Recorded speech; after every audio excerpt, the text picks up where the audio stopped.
I get up here and you hear from me quite a bit, but today I'd like to just sit back and listen to our women speak. So this is not about me today, this is about our women, and what better timing. You know, this is also Women's Suffrage Month because women were granted the opportunity to vote 100 years ago, August 26th. So when you think about that and you put that in perspective, you feel how powerful this is right now, to be having such powerful women up here speaking about what they're going through and about being leaders in the communities. When in someone's lifetime, people are over 100 years old, we all know that, women were not permitted to vote. So when you think about that in that context, that someone is alive right now, came into this world, and they were unable to vote, then it makes it a little bit more meaningful to you when you hear these great women up here. Another fact that we have is Senator Schwenk is here today, and she was actually the first Berks County Commissioner elected in the year 2000. So when you think about that, please put your hands together.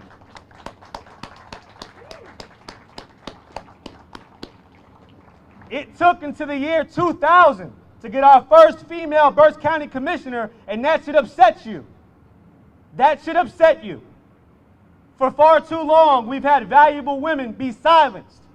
Powerful women have their power taken from them. No longer.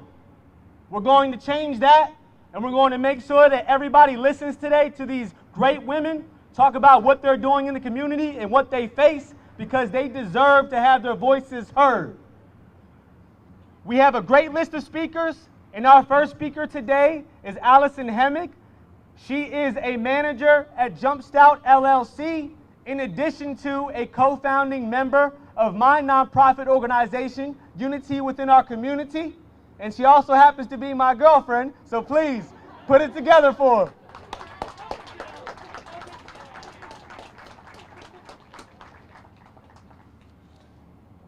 Hi everybody, can you hear me?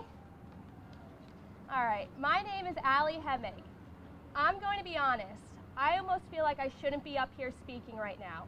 Not because I'm nervous and not because I hate public speaking, both are true by the way, but because of my skin color. I will never be able to relate to what my brothers and sisters who are darker than me go through on a daily basis. But I was encouraged to speak, and I will always use my voice where and when I can. Because I have never been racially profiled, disrespected because of my skin color, or targeted because of my skin color, I can't and will not pretend to know what that is like. But I can explain and elaborate from a white woman's point of view who is in a part of an interracial relationship. Javar and I have been together for 4 years now, and I have learned so much. I like to think that prior to meeting Javar, I was on the right side of history and have always advocated for the Black and minority community. But if I'm being honest, I was not doing enough. In the beginning of our relationship, he hesitated to go to a lot of places with me, which would make me upset. You know, I would think, why wouldn't he want to go experience these places or events with me? And you know what that's called? White ignorance. I didn't take the time to understand why he wouldn't want to go with me. It's not because he didn't want to spend time with me, it's because he didn't know if he'd be accepted at those said places. I never experienced that because of the color of my skin. I am privileged because of my skin, but my boyfriend is not. Anybody who knows Javar knows how great of a person he is. He's a much better person than me in every aspect, if we're being honest. Over the past 4 years, I noticed that Javar keeps his registration in the side pocket so he doesn't have to reach over the glove compartment. If a headlight in one of our cars goes out, he gets it fixed right away. We purchased a dash camera just in case he gets pulled over. At first, I thought they were his quirks, but it's because anything can happen to him because he is Black, and this is his reality. That makes me angry. I am mad and heartbroken that people look at my boyfriend, an educated, respectful, loyal, and determined man, and see a threat because he is Black. I'm outraged that people see my friends and future family as less than because they are Black. I am furious that people only say hi to me when I'm with my Black friends and family walking our dogs on a trail. But my anger will not stop or hinder my fight for unity and peace within our community. We are here uniting because we demand change. To everybody who is sitting here today, thank you. Thank you for taking the time out of your day to unite with us. Honestly, this is the easy part. Actions need to occur now. To the white audience in attendance, honestly, if you hear a family member, a friend, a coworker, a stranger say something that is inappropriate or racist, please speak up. We won't stoop to their level, but making sure that they know it's wrong and we won't be associated with that kind of talk and behavior is a step in the right direction. The last 4 to 5 months have opened my eyes to a lot of things. There is no excuse to be silent. There is no excuse to let racist comments slip by because they are your friend or family member. If you are really about this movement, then we need you to use your voice. The ongoing cycle won't stop if we aren't holding racists accountable. I never thought that I would cut off lifelong friendships or family members, but the fight for equality is much more important to me than racist individuals. To the Black and minority audience, I won't stop fighting for you. I am sorry that you still aren't seen as equal, but to me, you are and always will be. I promise that today and every day going forward, I will do everything I can so you can live in peace. You have made me a stronger woman. I see your strength and courage, and you make me want to be better. You are not in this fight alone. Thank you.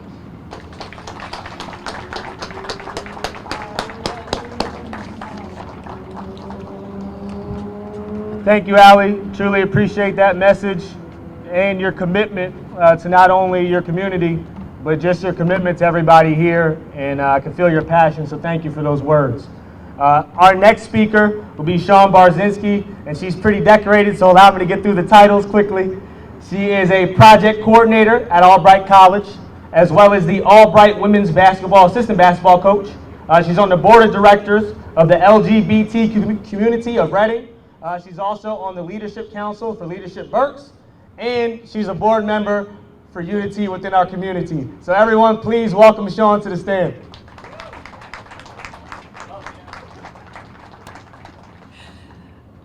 Thank you for that, Javar. Ooh. Can everyone hear me? I'm already a pretty loud speaker. Is everything? Okay. Just a little tall, sorry. So I just want to thank everyone for coming out and hearing what we have to say. It is so important to have your voice heard. It is so important to use your voice. Just within my name, I feel like sometimes people wouldn't believe that I am an African-American woman. My name is Barzinski. I'm adopted. I actually was raised by a white family, the baby of 8, and that has been a journey. One I would never, ever want to change. It honestly has molded me to be the person that I am.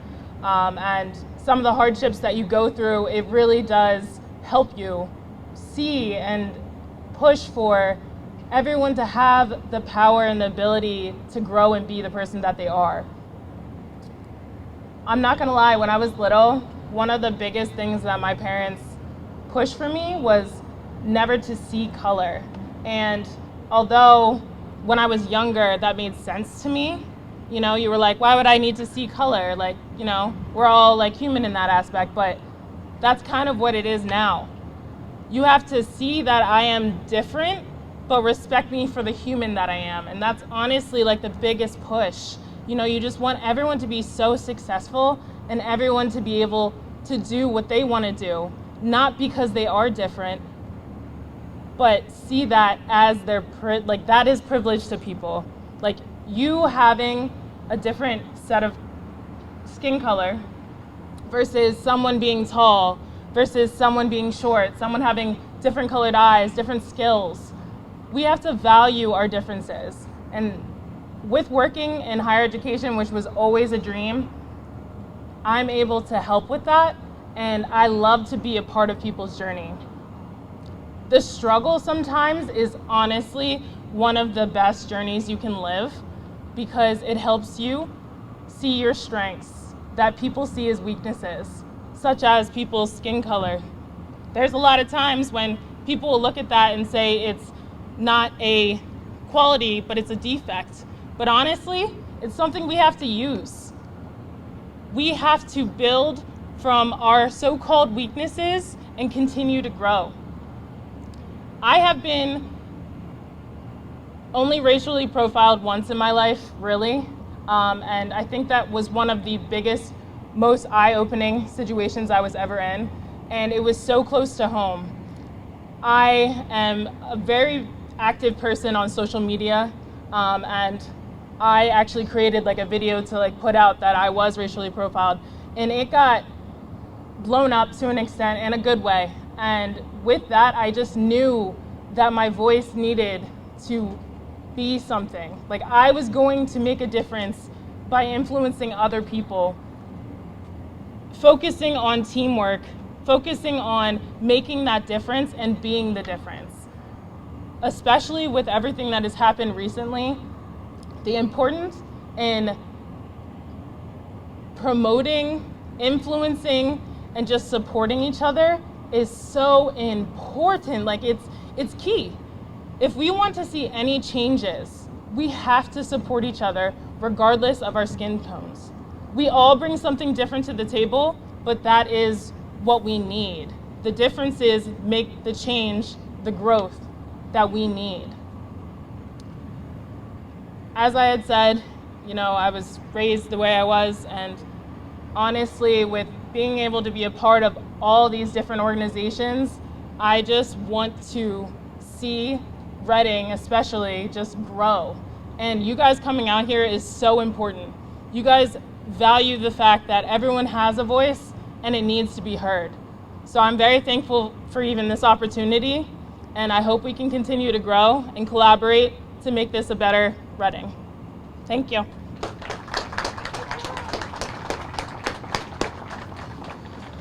Thank you, Sean. Certainly appreciate you sharing those personal details with us. You have a unique story and a great story, and you put your heart into this community. Just reading off all of those titles, that has to move through people because you truly care.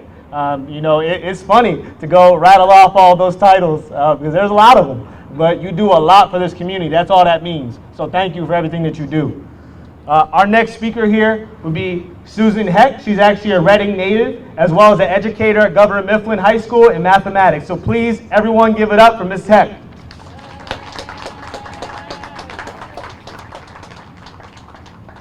First thing, I just have to say I love that he still calls me Miss Heck, and it's pretty awesome. I had the privilege to have Javar in my homeroom, and I also had Sean as a student for Algebra 1 and Algebra 2. So it's just an honor for me to be introduced by them and follow speaking Sean. Hopefully I can do half as good a job as she has. As Javar said, my name is Sue Heck. I was born and raised in Reading, in Northmont, which is only a few minutes from here. I actually grew up going to Northwest Pool, which is right across the street, which is now a parking lot. And I am a math teacher at Governor Mifflin High School. Through the guidance of my parents, family, friends, and my experiences as a student, an alumni of the Reading School District, I was taught to always see people for their character and not the color of their skin. I was always told that everyone should be treated with respect. However, what I was taught to practice in my own life is not our reality. The lives of Black Americans are at risk every single day. They are targeted and accused simply due to the color of their skin. This needs to change. The issue is, what can we do to bring that change? How can we combat racism? And what can I do as a white woman to help Black Americans? These are all questions I've had throughout the course of my life, yet they had become more pronounced over the last 2 years. You see, in November of 2018, I went out on a date with this really nice guy. We got along great, talking for hours and closing the restaurant. We went on our second date the very next day. It was to the Eagles-Cowboys game. I'm a Birds fan, go Birds, and he likes Dallas. I had always sworn I would never date a Dallas fan, so he had to be something special. Fast forward to today, and we are planning on getting married and starting a family in the next year or two. After feeling I may be alone the rest of my life, this man totally changed my life. He is funny, competitive, athletic, caring, loving, intelligent, strong, extremely good looking, and he is Black. Being in an interracial relationship to me is normal. You love who you love. I have known mixed race couples most of my life, and I personally never thought twice about it. We have gotten some looks when we were out to dinner or seen holding hands. I tend to not notice because I'm too happy simply being with the man and my best friend that I love. However, he notices the stares and comments that are made. Being a white woman in love with a black man has caused me to notice how cautious he is at times. For example, just a few months ago, we purchased a weight bench on Facebook Marketplace. When we went to pick up the bench, he asked me to go to the door since he knew a white woman was selling the bench.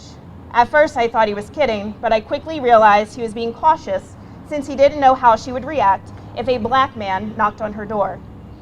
I have concerns for our future child. He or she will identify as being black. The man I love will need to have difficult conversations with our child regarding what to do if approached by a police officer, to always have a receipt when leaving a store, along with other life rules that his father shared with him growing up. I guarantee you these same conversations are not the norm in white households.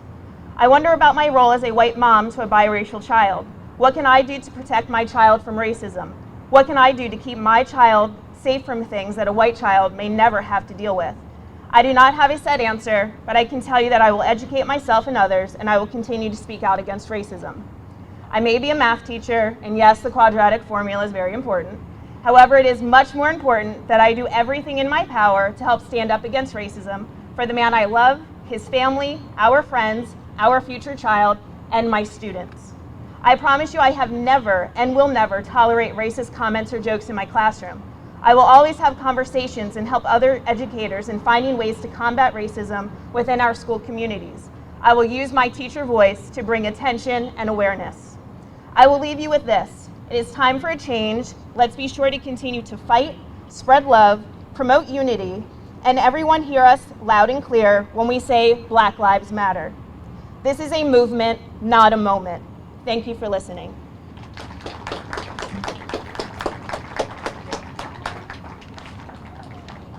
Thank you so much. That was amazing and definitely felt your passion in that, so I appreciate you sharing all those personal details with us. I think we're all happy to have you here, so thank you.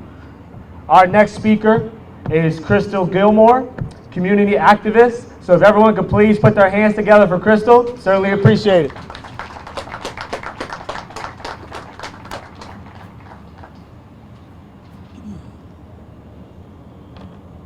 Harriet Tubman, Rosa Parks, Shirley Chisholm, Coretta Scott King, Betty Shabazz, Michelle Obama, Kamala Harris.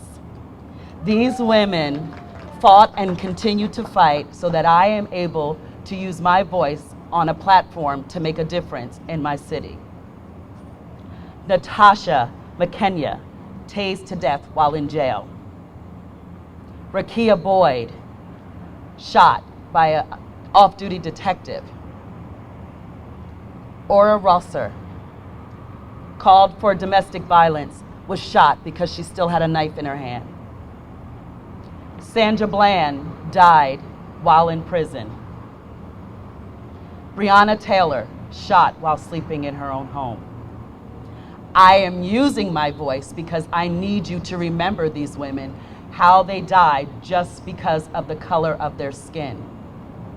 I am born and raised in the city of Reading, and I have, at times, had to deal with racism. But for the most part, I've been very lucky to be able to move about and fit in wherever I go. And that was because I was raised by two parents who taught me that love was more important than hate, and that you don't judge a person by the color of their skin, but by turning a few pages in their book to get to know them. I graduated from Reading High in 1987, and when I graduated from Reading High in 1987, it looked nothing like it does now. I was one of two black girls on a cheerleading squad of 12. I traveled to Harrisburg, Lancaster, and Stilton, and was called a token at every game because I was the darker skinned black girl on the squad. But I still knew that I was okay and I was safe. I now coach, mentor, and do a lot of things for a lot of different organizations in the city of Reading. I told Javar I chose not to use those names because I'm not representing them, I'm representing myself, and I would never want anybody to think that what I feel is what they feel. But as I got older, I started to realize that things were just slightly different. I started to realize that I was soon to be the only black woman in a room full of white women. Some would come over and shake my hand and ask me how I was doing, yet some would stand off in a distance, and I could see them pointing and wondering, how did this black woman get invited to this function? Now, I could have handled it one of two ways. I could have acted the way that most people want to classify black women, as angry, but I realized this was bigger than me, and my actions would only deter them from inviting more black women to these events, more black women to sit at the table. Recently this year, I've had the opportunity to work with Voice Up organization, who did a 4-week, 2-day-a-week platform on Zoom where we had black and white students, where black students were able to tell their story to white students. And now we have white students in Wilson, Wyomissing, Governor Mifflin, and Exeter that are planning on starting clubs to defeat racism. They have decided that when they hear someone make a comment that is disrespectful towards race, that they will use their voice too to shut that down. I've also had the honor of being the moderator for a book club meeting where it was a Zoom with all white women, and they allowed me to give my opinion and my perspective as a black woman. And I also allowed myself to be open to those questions that we don't want to ask or answer. If we all continue to walk around each other as if nothing is going wrong, we will never be able to fix it. We are all responsible for what is going on, to work together as a team. No one can do anything by themselves. And it was nice hearing the stories of these women before me, because I know they are my allies, that if I need them, they're standing with me. As a black woman, that is one of the most important things, to know that the people around you are standing with you and not against you. We work hard, we fight hard, but when you get to know us, we are some amazing women, and it causes me to say to you, what is it about the color of my skin that makes you afraid of me? What is it about the color of my skin that makes you think I can't do the same job that you do? What is it about the color of my skin that I can't be just as amazing as you are? I will continue to use my voice because I have a daughter and I have a granddaughter, and I want them to always feel welcome. I want them to always know that their voice matters. Challenge yourself. And you can't talk about it here with us today and then go home and sit at a table with someone who is speaking something totally different, because that's not helping us. You can't stand here today with us and then go around your friends and listen to them tell black jokes. You are not helping us. I realized later in life that my voice was just as important, and sometimes I may have been silent when I should have made some noise.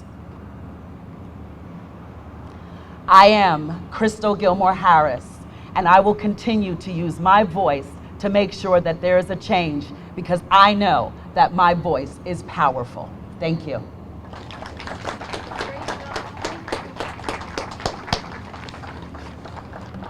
Crystal, thank you so much. Truly do appreciate everything you were saying up here, and I hope you do truly know that everyone that is here today is your ally, and we will fight with you until there's no fight left in any of us. So just know we are with you. Everyone here, everyone on this panel, we all love you, respect you, appreciate you. Our next speaker is Andrea Thomas, a social worker. So if we could all put it together, please, for Andrea Thomas.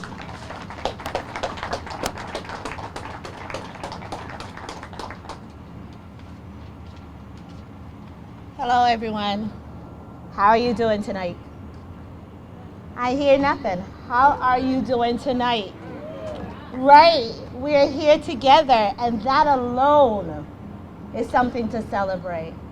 So before I start, I want to thank Mr. Nesby again for reaching out for me to speak. This wonderful panel of women, the young man with the camera over there, the moderator, they have given us their time because they think it's important to be here, just as how we thought it was important to make sure to be here. So I'm going to always be talking from my heart. I won't write anything down, but I'm going to speak because there has been something in the last 3 months that has been coming up in my thought process. It's always been, what is my purpose? As I get older, that has been a question. What will be my legacy when I leave here? And I want to start my legacy while I'm here. I have my beautiful children, to them to go on this journey with me. So I'm going to talk as a woman, first and foremost, and as a Black woman. Because I can't relate to anyone else. I can empathize. I can put myself in your shoe for a little bit, or for a certain amount of time, or a certain path, but I can't be you, just like you can't be me. So I'm going to talk about my experiences as a woman and as a Black woman. My conversation with you is not out of anger, rather than to put it out there and keep the dialogue going.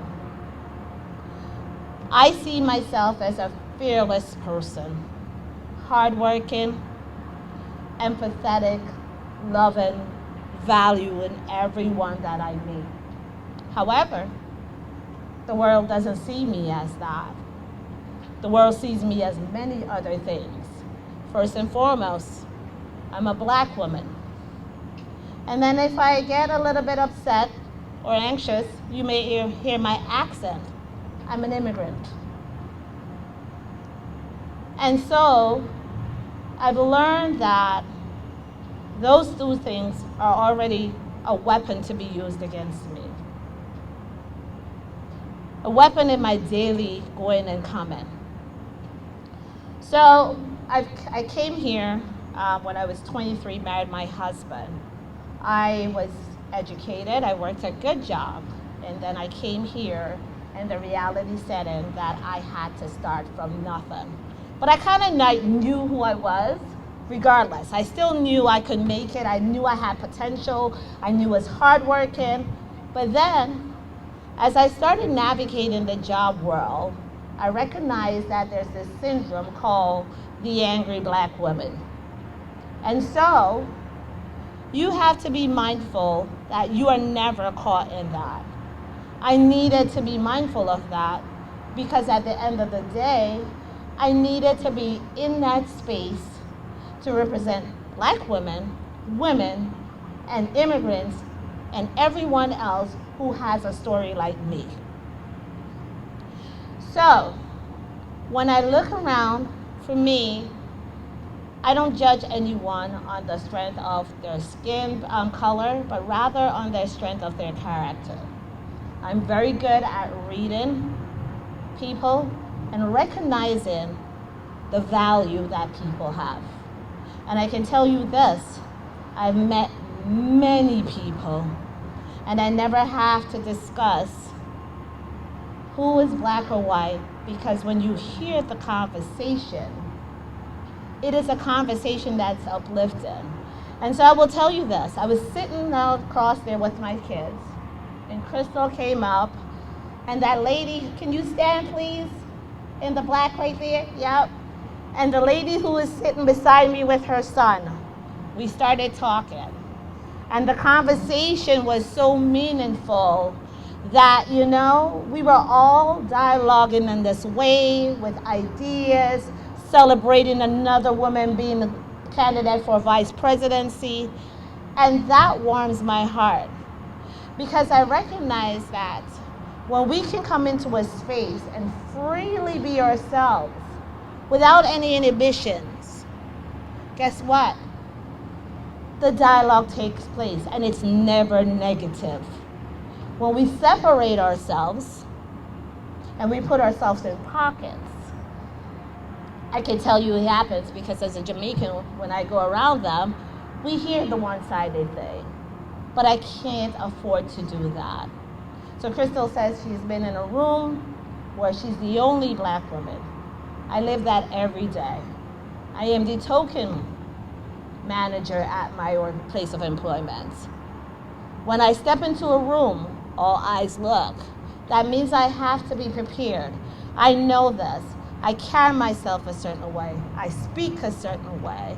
I don't wear my hair a certain way because I recognize that those are all things that could be used against my intellect. And so, rather than being upset, I have to recognize that I have taken the charge, not only for my children, but for every person of color who sits at the table and know that they have something worthy to say. I challenge everyone to make sure you use your anger and start looking at it. How do I turn it into purpose? I am still working at what my purpose is, but I'm not running away from it. I choose not to run away from it. Because the minute I run away from it, guess what? I failed myself. I failed my family. I failed all my sisters and brothers. And I can't afford that. So while we live in this divisive time,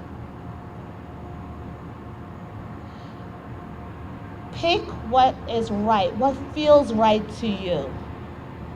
Not what everybody else is saying. Don't pick a side. Follow your heart. All right? You can love anyone you choose to. My only issue is never to draw a conclusion based on a skewed narrative or your internal or explicit biases, but rather taking that moment and recognizing that each of us has a story, regardless of what color we are. We have probably shared many of the issues, similar issues. We have probably gone through some trauma. We have had some hardship that defines us as humans. So, again, as I said, my dialogue is not to say, woe is me. And as Crystal said, she's not using any titles. I choose not to. I come vulnerable as a woman, as an African American woman, and also as a parent of 3 black boys. That is always my priority. But rather to engage in conversations with everyone to understand, get a bigger perspective, and understand how do we go about to get united. I don't care about a movement. For me, it's each of us together. When we gather, we stand together. When we are apart, we share that same message of togetherness. So I'll leave you with this. Just as how I'm trying to define my purpose, I don't know what it is, but I know God is pulling at my heart that I need to find it one way or the other. I say, take a look in yourself. Recognize what is important to you. Work at it. It may not come as full picture. It may not be easy. And it doesn't have to be, you have to be an old woman like me. You have purpose. Everyone have purpose. Pull from that. And that's all I can leave you with. So until next time, I hope to see this great audience again. One love.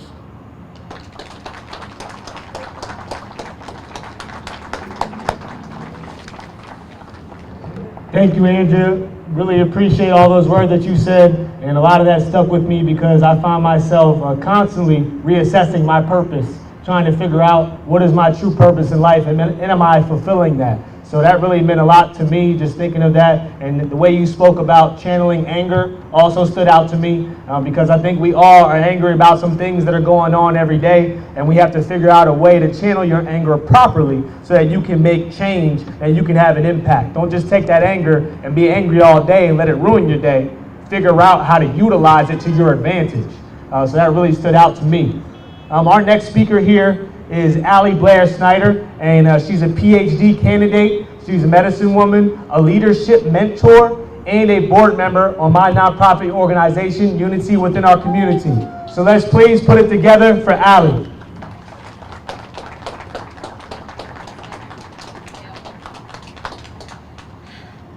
Wow, I was sitting there shaking a little bit, having to follow all these incredible women. I'm just deeply honored to be considered in company with the women that were asked to speak here today. So thank you, Javar, for having me here today. Thank you, Coach, for creating this beautiful container. And I don't think I could have asked them to speak about more perfect things for what I'd like to offer today, especially Crystal, when you were talking about that room that you're in, because I'd like to talk about tables. But before I get to tables, I want to come to you from my perspective, which is an academic, so I'm a researcher. And we always start research by saying our implicit bias or where we're coming from. So I'd like to offer this for your consideration, what I have to say. And I'd also like to put out there that I think our world could do a little bit more of just offering things for consideration rather than, running our heels in the ground and standing strong in our beliefs and arguing on social media. So I invite you to put that in your holster as you move forward through this strange time, to simply, offer things for people's consideration. So what I'd like to offer to you is my experience as a medicine woman. And that's not something that, I'm the only plant medicine woman for a pretty large radius, so I have a pretty unique experience from the work that I'm doing, but I only arrived here because of what I've been through in my life. And that is not anywhere near what a lot of people have been through. But one thing that we do all have in common as human beings is that we suffer. And all of us have gone through stuff, dark times. Even if you haven't gone so far as trying to take your own life like I have, I can guarantee there's been a moment in your life where you felt like you weren't sure how you were gonna live. And that was the point I was at after I lost my son. And from that moment, I needed to figure out how I was going to be here, and that's how I found plant medicine, that's how I found healing, that's how I found the community, and that's how I found my power. And when I think about empowerment and what that means, and what it means to offer it to other people, I truly believe, and what I'd like to offer is that your power comes from inside of you. And when I think of empowerment, I always think of the shadow, because that's a really big part of working in plant medicine is, we all have these amazing components of us, but we all also have a shadow side. We all have dark stuff, and that's part of being human. And the shadow of empowerment, I believe, is entitlement. So entitlement comes from this concept or this fear that power isn't inherent. And entitlement comes from this false sense of power. This need to take power, this need to, take power from other people. And really, I believe that fear that power isn't this renewable resource is kind of the root or the shadow of all the structures or the tables in our country and our society. It's really the root of this need to take power. That's the root of supremacy, the root of colonialism, the root of patriarchy, all of these structures that are designed for the people who are in power to keep that power. And empowerment comes from this deeply rooted knowledge that we all have inherent value and inherent power, and there is no need to take that power from other people. There is no need, because you know that you have it, and you know that everyone around you has that power as well. So I believe, from my humble stance of where I am as a white woman in this country and as a, someone who has had some struggles, but a pretty good life, just from what I've learned and what I've understood is that most people come to see me as a medicine woman because they don't know where their power has gone, or they feel powerless, or they don't remember the value that they have inside of them. And a lot of my work is helping people remember their power. And I think that if that's the work that we can bring out into the community, if we can help each other remember our inherent power as individuals, as divine human beings by whoever you believe in who put us here, that we can start to help each other stand on our own 2 feet. So, tables. So what I believe that should be done with tables for experiences like my sisters have spoken about today, is I'd like to invite you to take a look around a table or a structure in your life, in your job, in your community. And if you have the privilege of inviting new people to that table, if you're in that position of divine power to use your power for good, what I'd like to invite for you to do is, rather than inviting those people in, because that implies that you have ownership of that table, I invite you to say, screw that table. If there are people who aren't at that table, clearly that table isn't working for everybody. Clearly that room wasn't working for everybody. So that, burn it. Put that table in the fire. Call those people in.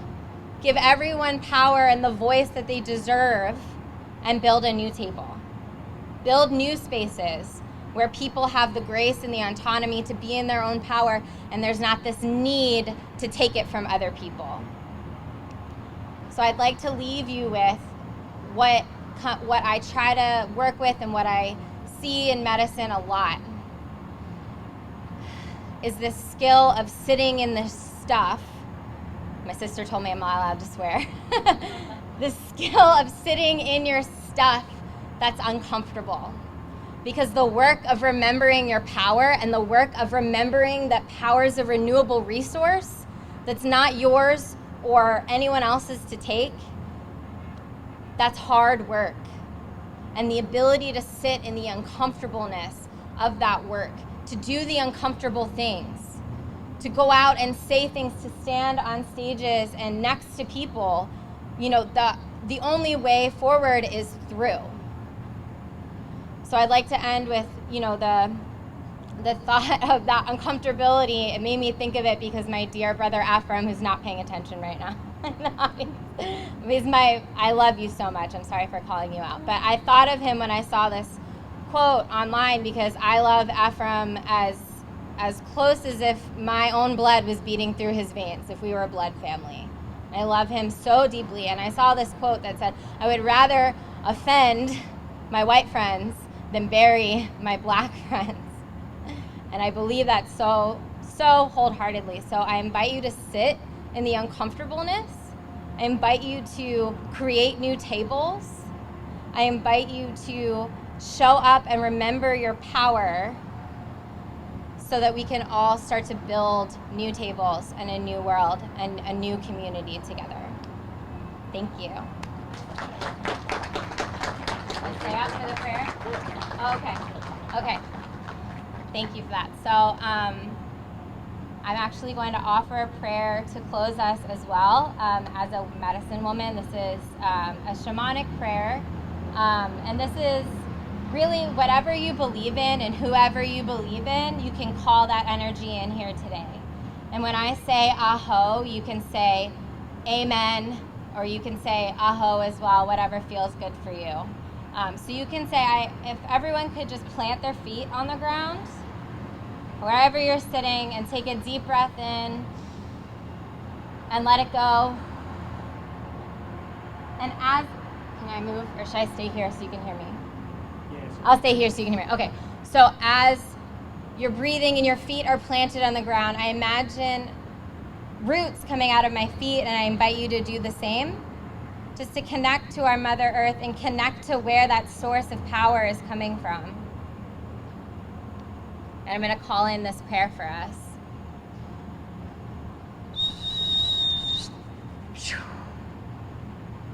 To the winds of the south, great serpent Sachamama, wrap your golden coils of light around us today. Teach us to shed the past the way you shed your skin. Teach us to drop old stories and to let go of old knowing, so we can remember who we are when we are all united in our power. Aho.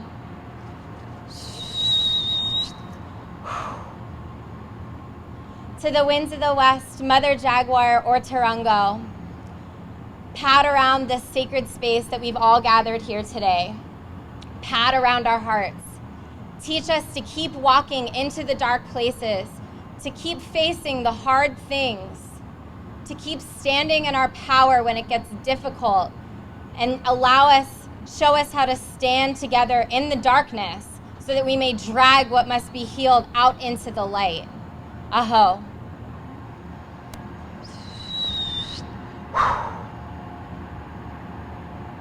To the winds of the north, royal hummingbirds, Siwar-Kenti, and the ancient ones, all our ancestors, come warm your hands by our fires and our wisdom today.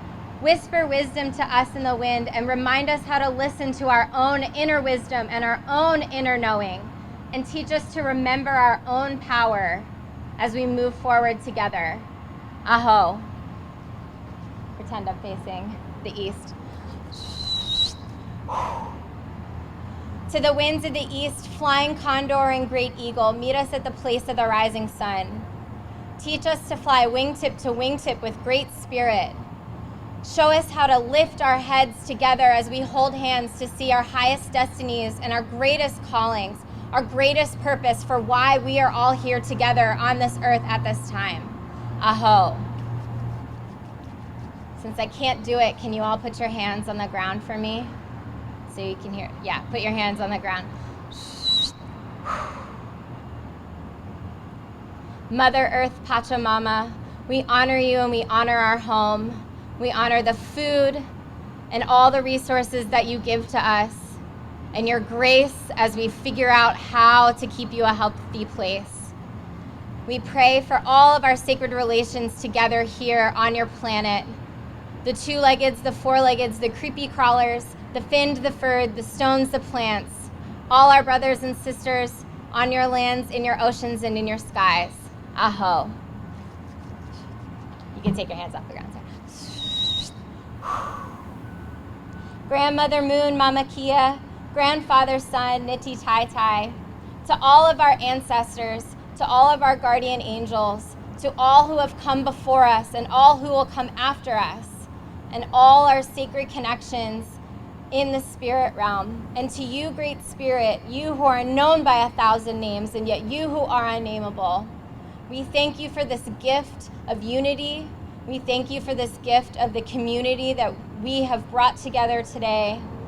And we thank you for the gift to sing the song of life together another day. Aho. Thank you.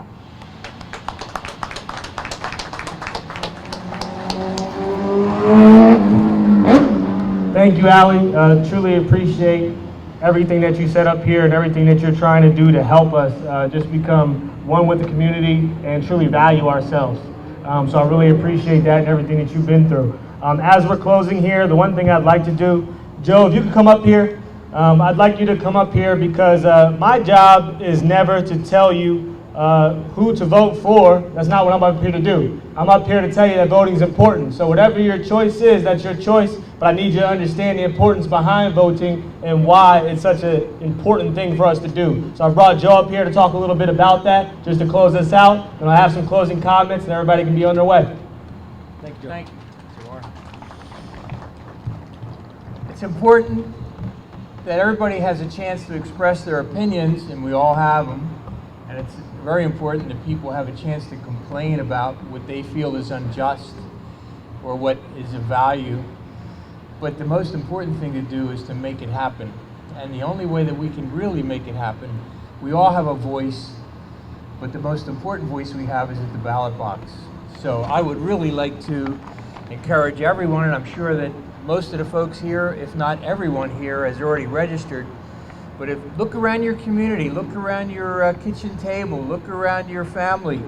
And if you have people who are a little lethargic about voting, give them a little bit of encouragement. We all need encouragement. But complaining won't do it, but certainly voting will do it. And that's how to move the country into a direction that we want it to go, and how to move it away from the direction that is negative. I have some registration forms here, and I also have some mail-in applications, because I believe we've seen in the country some shenanigans around the vote and around voting places, and I don't know that Berks County is above that. Maybe it will be important to have a chance to vote because you don't know what's going to be happening with the coronavirus in November. So if anybody needs anything to take home with you, I have some forms here in this envelope. So I would like to encourage everybody to look around and recruit. I try to make some phone calls in the evening, and you might make 100 phone calls and talk to 15 people. So I really appreciate being able to talk to this many people without making even one phone call. So I really would like to give people a chance to, think about that and grab some voters. Thank you. Appreciate that, Joe. Everyone here, just my kind of final thoughts is that I appreciate you being here. Thank you. I know it's hot out here. I'm sweating. I'm sure you're sweating. So it's not the easiest thing to come out here in 90-degree weather. Everyone could have something that they could put in place of this, but you came out and you supported something different, something unique. This is really, as we know, all about giving everyone a voice. We've given the students a voice. We've given all women a voice now with this panel. We're going to continue to find different ways to give different groups of people voices, because that's what we do. That's what Nesby wants to do. He does not want to make this a private party. This is all inclusive. So we try to get as many people here as we can. And Nesby, I don't know if you want to say anything to the group before we get off. All right, can everyone give it up for the organizer, Tyrone Nesby?